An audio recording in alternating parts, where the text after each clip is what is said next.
And now, and it is Women's History Month. That's right. So that means all month we'll be talking about topics and things that pertain to women. Now, fellas, don't trip. You'll have your time as well. And this will continue to be a time where we'll all learn and grow together. And to kick off this month, we are joined by our special guest, Sister Hannah Jones. Yes, and if you are watching, please do not forget to share using the hashtag RTMC. Do not forget to share using the hashtag RTMC. Don't forget, you can also watch this on YouTube. You can watch this on the Read Temple Facebook group page. You can also watch this by going to readtemple.org/ just readtemple.org, actually. Go to watch and you can watch it. /watch. /watch. Thank you, Hannah. That is it. And again, our special guest tonight is Hannah Jones. So Hannah, welcome to the set of Millennial Conversations. For those of you who do not know who Hannah is a social impact strategist, storyteller, and creative who focuses on using her gifts to develop people, ideas, and places to make social impact. She is an advocate for social equity and for racial equity and centering Black women. And she loves negotiating social change. And so tonight's discussion will be centered around women in politics. And so our scripture focus will be Judges chapter 4 and verse 9. And in the NRSV, the New Revised Standard Version, it reads this way. And she said, I will surely go with you. Nevertheless, the road on which you are going will not lead to your glory. For the Lord will sell Sisera into the hand of a woman. Then Deborah got up and went with Barak to Kadesh. And so let's talk a little bit about Deborah's story. We all know, and for those who don't know, Deborah in the Bible was the only woman judge. Yep. The only woman who was a judge at that time. And so let's talk about her story. So for me, you introduced this when you said, this is our scripture for this week. And I knew about Deborah, and I knew about, in terms of the political piece there, but what I love is there's so much relevance today in her story. She doesn't question God's voice, and she's not concerned about who follows or who doesn't follow. She's more concerned in having faith in what God told her to do. That she stands in the gap. And she's unapologetic. And I love it. And I love how she's introduced. We don't know much about how she rose to the judge that she was, but she's introduced already as this political figure almost, right? And uses her voice to make the change. And I love at the end, it says, after the battle, there was peace in the land for 40 years. 40 whole years. 40 whole years. So that's my takeaway from it, which shows the power of women, their voice, and the audacity to follow God. Absolutely. Because, of course, Deborah, in addition to being a judge, Bible says she was a prophet or a prophetess, as we would call it. Exactly. Hannah summarized all of my thoughts very adequately. Oh, no. Hannah was in her word. Y'all hear that? Right. She know him for herself. Hannah read ahead in the scripture, okay? You got to read this life. But no, Deborah is an amazing story to also look at as a leadership model, right? Because some people also call, when you read in it, the song of Deborah too, which is super powerful because the only song that we really hear of is in Moses, right?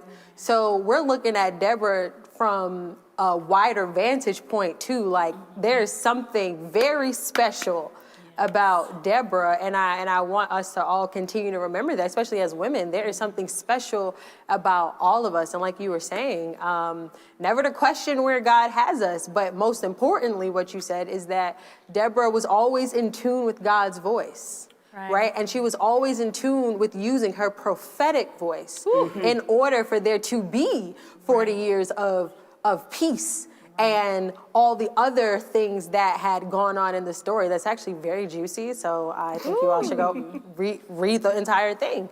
But she helps us see marrying, this is a controversial phrase, marrying the secular with the sacred, if you will. Right. Some people have a problem with that phrase, but for this specific time, that's what we're gonna call it. Absolutely. And so even with the verse that we read about when she informed them, like, listen, I know, because the verse before that said, if you go, I'll go, but if you don't go, I'm not going. But she said, regardless of what you think, bruh, like, Sisera will be delivered into the hands of a woman. Exactly. Right, a black woman. Right. This is still gonna happen.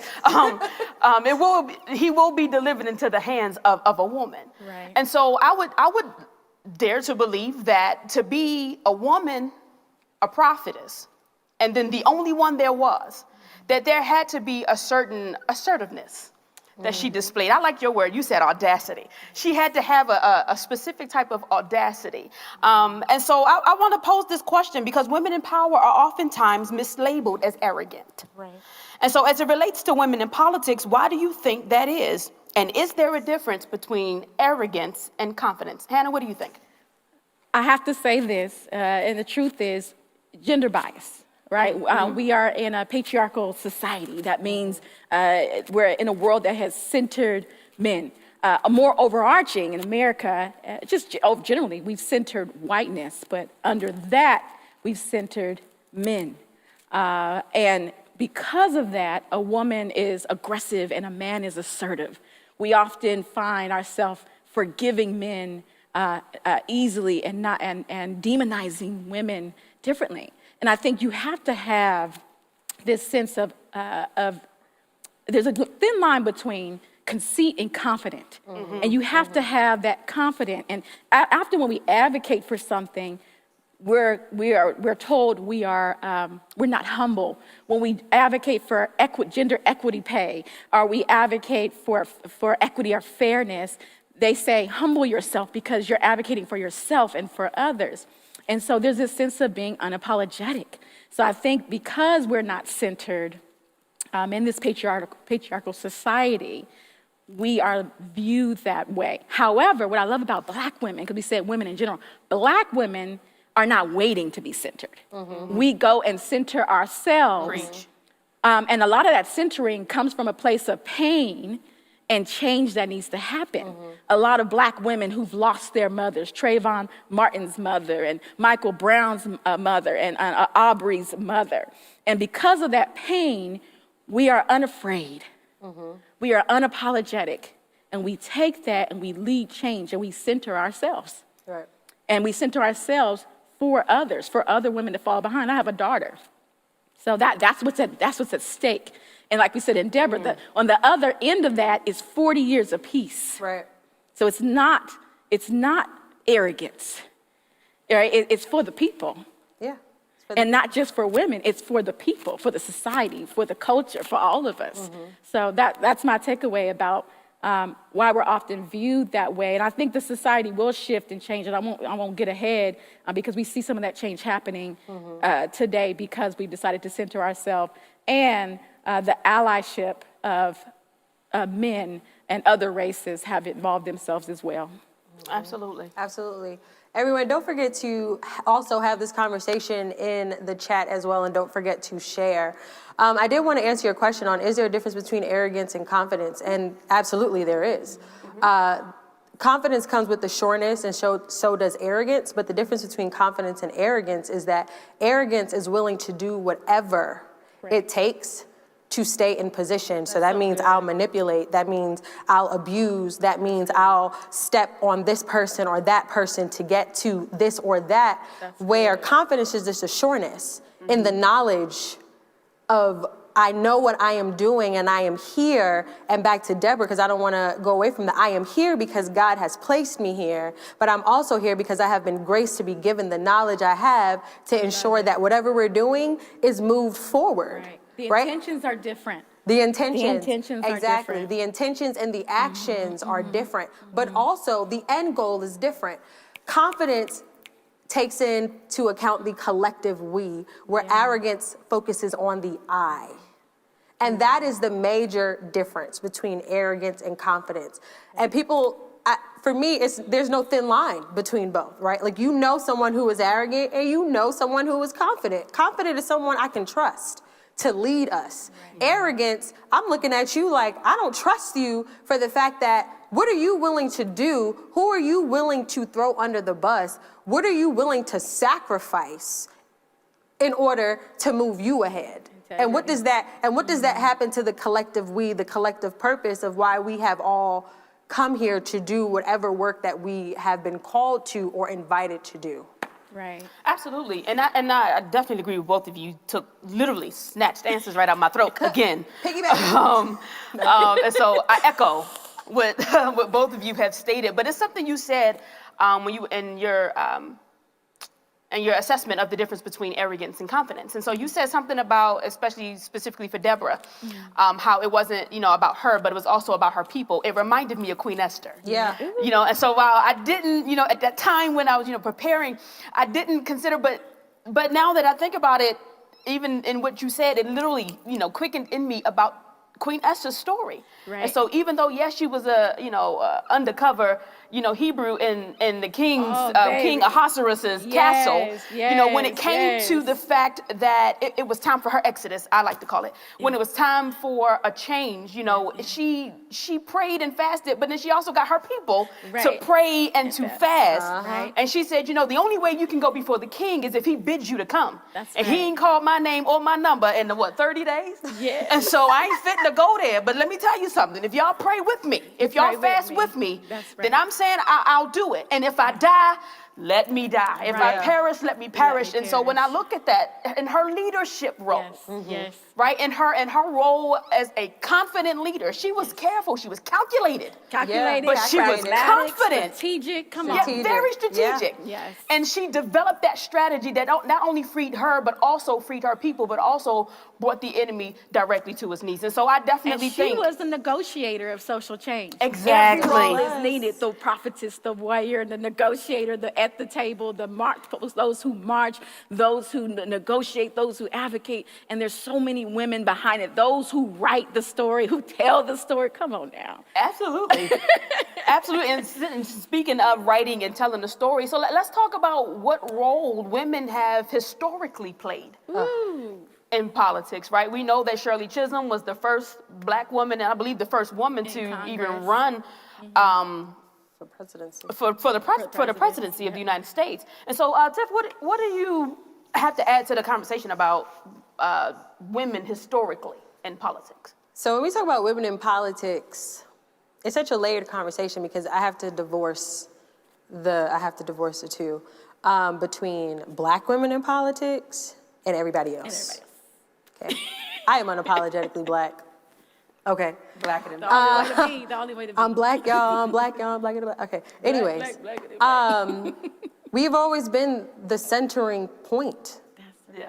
And the unfortunate reality is because we have been so oppressed, and especially talking about intersectionalities, it's not until the last minute, all of a sudden they listen to us and then it's just like, 40 years apiece. Right. They wait till it gets too late. And we see trust Black women.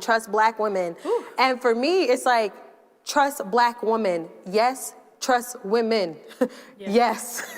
Trust us in this space, because quite frankly, the reason why we're ascending quickly into leadership roles, because now it's like, you know what? We just gonna do it. Right. You're not gonna give us space to do it. We're gonna do it, and you're gonna get mad. Right. And that's just, it is what it is. But we have always been the centering point. That's good. Our voices are half the time, let's really talk about it, right? Half the time, even when men give certain points, half the time they just piggybacked and it wasn't really their point anyway. Preach. It came from a woman that was in the Stay right room there. or that was sitting around them, or a woman that they were talking to, or in a meeting, because this has happened to me before. Being in a meeting, I said something, homeboy decided to say the same thing I said, and it was like, oh my God, such a great idea. And I was like, wait, no. I said it 5 minutes ago. No, beloveds. Right. That was me, and you're gonna give me a credible citation for it. And that is sometimes looked at as arrogance to say, wait a minute, about the credit. And why the credit is important, I posted this last week. The credit is so important because it makes room and way for the professional opportunities that what we did, obviously would grant us. And so people think it's about our name being called. No, everyone's going to benefit from your idea but you when you don't get credit. And so when we're talking about credit, we're asking just to benefit from the genius that comes out of us. Everyone else will benefit from it already. Yeah. And so it's not an arrogant thing to say, wait a minute, what about intellectual property? What about integrity? What about my what about those things? But it's also wisdom and discernment, knowing when to use your voice, how to use your voice, and the why behind it. Like, it's wisdom and discernment too, knowing right? when. Because sometimes, depending on what it is, I don't care who said it, as long as we get the work done. Right. So I can say it, and if y'all say that Johnny said it, and y'all give Johnny, can we get the work done? Can we get it could be a part of the strategy. Right. The strategy, it may kind of say to people, listen, this is not going to come off well from me with my role, my position, possibly. And don't lose focus of what the point is, right? And sometimes I've sent people in spaces, say, here, take these notes, go forth. Be great and change the world. Yeah. And you've still played that part. How many black women have done that historically? Child. All of us. We still doing it. Since the dawning of age. And I think about Ida B. Wells when you talk about women in history. Ida B. Wells was a storyteller. She, born in 1868, she goes to college, gets kicked out of college, arguing with the college president. But she becomes one of the greatest writers about lynching. 4,000 plus lynches documented between, I think, 1890 and 1950. And she faces sexism and racism and everything else. But her reasoning is her friends, 2 black males, were lynched and murdered unjust. And she goes on to make these strides in history. She is a storyteller. And because of her voice, she took up, we talk about authenticity, you said she was a prophet, Deborah was a prophetess. That gift part is important. That purpose part is important. She took up this cause, it was not given to her. She didn't wait for somebody to say, here, do this. She said, I'm gonna have the courage to do this and write about it. And because of her, lynching was highlighted across the world. And all eyes were on America and their behavior in the late post-Reconstruction. She was not a politician. We're talking about women in politics. The politician holds office. Politics, you don't have to have necessary position or title. You just get up and lead. And she got up and lead. So we're talking about women in politics. I'm not an elected official. You're not an elected official, but yet we're using this platform to make change. I'm gonna need y'all to stop snatching what I want to say out of my throat. I'm so serious. I'm gonna really need y'all to stop, because I literally was gonna say that. Say it. Okay, from your lens. Piggyback. There is a difference between being a politician means you're in office, but being or serving in politics, meaning you want to evoke change in your communities, in your state, in your nation, in your country, in the world. Because I believe even the decisions that we make today not only just impact those that are coming behind us, but it impacts those who are watching us from Africa. It impacts those watching us from Asia. It impacts those watching us from South America. And so it's more, again, it's always going to be bigger than ourselves, which is why we sit as confident black women, right? Not arrogant black women, because we understand that it's not just about us. There are so many people connected to us and in our bloodline. Those who've come before us, whose shoulders we stand upon, but then those who are coming behind us. Y'all know Sankofa. We're not going to get into that right now. That was in my mind. That's in my mind. We're talking liberation right now. Exactly. We need to hear from Reverend Mia. Because Jesus was a liberation theologian. I'm just saying. This womanist liberation. I'm just saying. Do it. And for those who think that there's nothing political about the Bible, you are absolutely wrong. The Bible is political. Politics. But again, we don't have a lot of time to talk about these things. But this is definitely still wonderful stuff. With the current trajectory of our nation and the euphoric sense of pride and inspiration that has filled the hearts of women everywhere, specifically with the election of our current vice president of these yet to be United States of America in the person of Vice President Kamala Harris. Do we foresee more women of color becoming involved in politics or becoming politicians? As we've learned, there's a difference. Why or why not? Tiffany, you want to go? Okay, sure. Let me surmise. You about to run for president? Let me surmise my thoughts. Run. Can you imagine me running for president? I sure could. I couldn't do it. I'd be ready to. Hashtag vote for Tiffany. We throwing it all the way. Okay. I do foresee more women becoming engaged in politics. But here's the thing, though. There are so many women who are already in politics as politicians and just in politics, however you define that. I think what will happen is a greater amplifying of their voices. That's right. And seeing them more. And when I say them, I'm talking about the collective we, because everywhere I go is a political space. Now we're talking about the public square. And listen, we could go down a rabbit hole. Right, we're talking about the public square and what that looks like, especially in terms of the church, especially in terms of what we do outside, our jobs, the organizations we're a part of, the organizations we're not a part of. I think our voices will start to be even more amplified, especially as technology, so technology is key, especially as technology advances. And as we have greater platforms that can literally be right from my living room, we're gonna hear more amplified voices. But what I'm most excited about is that I'm thinking about my previous students who I used to teach, who would, in my classroom, have conversations that they didn't have a space to have them at, or they were very minimal spaces, and now them having the confidence to say, you know what, I'm gonna go on TikTok, I'm gonna go on Snapchat, I'm gonna go on Instagram, I'm gonna go on, and whatever other social media or media platforms that's out there. I know we're gonna see more writers being amplified. We're gonna hear more voices being amplified, and the more we saturate those places and spaces, and the more mentorship is key. Mentorship is key. We mentor to leave legacy. We don't mentor to make copycats. That's not the purpose of mentorship. Right? And so we need greater mentorship to make sure that these voices continue to be groomed in their own prophetic voices, so that as we evolve, we continue to grow and those voices are amplified. So my answer is yes and yes. We'll see more people joining, but the people that have already been here, they are now, hey, here's the platform that you have been working so delicately and silently behind the scenes in. Here's your opportunity. Right. Hannah? So I will say, at the top, I talked about a patriarchal society and centering historically what we've done. However, think about Fannie Lou Hamer. She did what Stacey Abrams has done, right? And so we press on to turn and shift the paradigm. The paradigm will shift. With pain, there's progress. It will shift.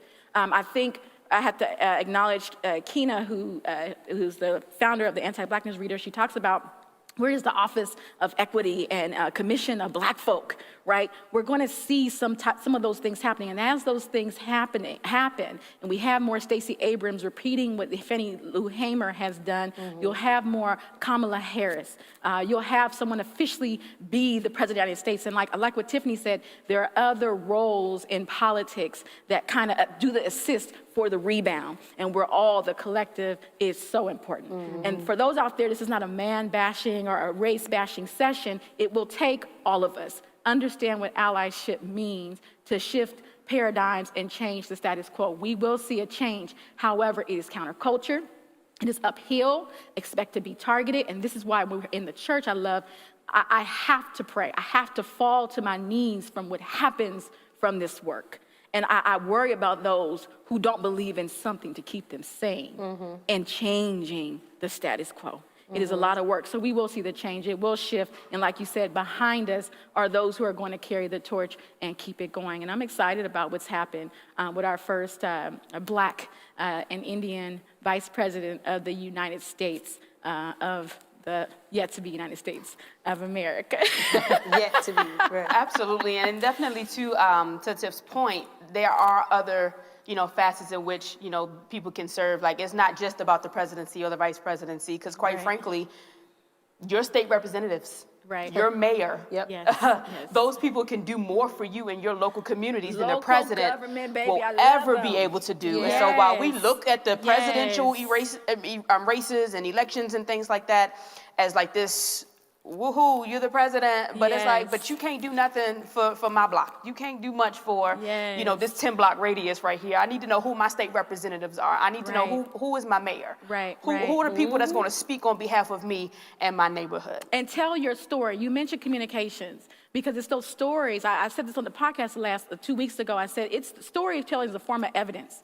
And in order to make these changes, we have to bring these stories to the table. So these politicians that hold these offices, local and in from the top section of our government, storytelling is important. Communications, when I say I fell into communications and marketing, it is to tell the story, to make a change, to amplify social good, to amplify what is happening. There are people in this church who work tirelessly to change this community that we don't even know their names and who they are and how many hours they put in, right? I'm meeting with these ministry leaders. I say, oh my gosh, you do this. It's amazing. And I want to take pen to paper and I want to write an article about it. I mean, it's pretty amazing. Yeah. And so communication and social media and writing will be key to that as well. See, communication is our birthright. Right. We talk about the free press. That is one of the biggest tools that we utilize to get our voices amplified. Right.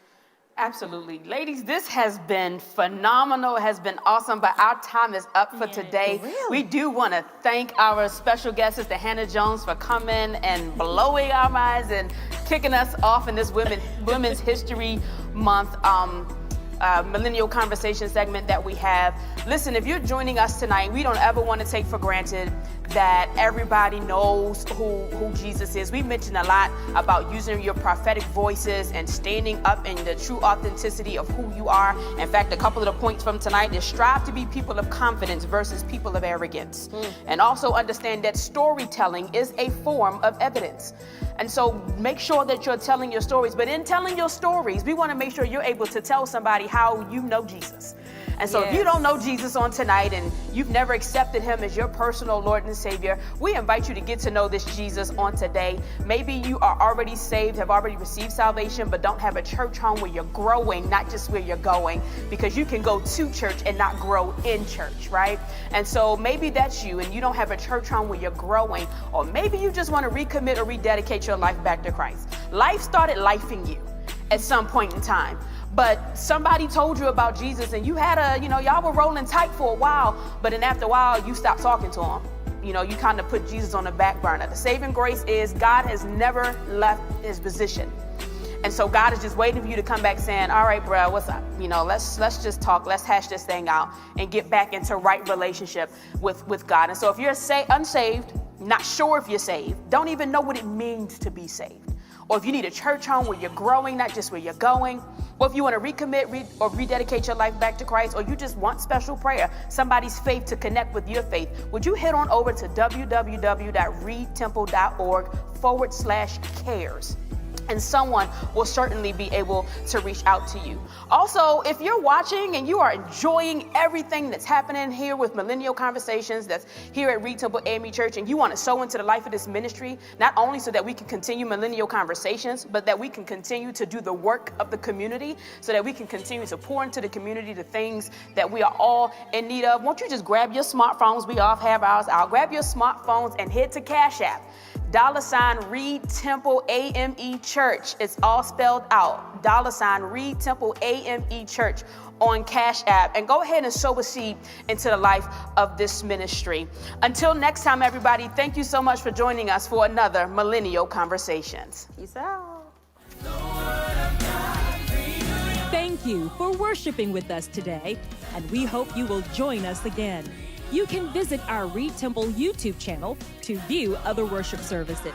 Stay in touch with us by friending us on Facebook and following us on Twitter and Instagram. We look forward to worshiping with you again.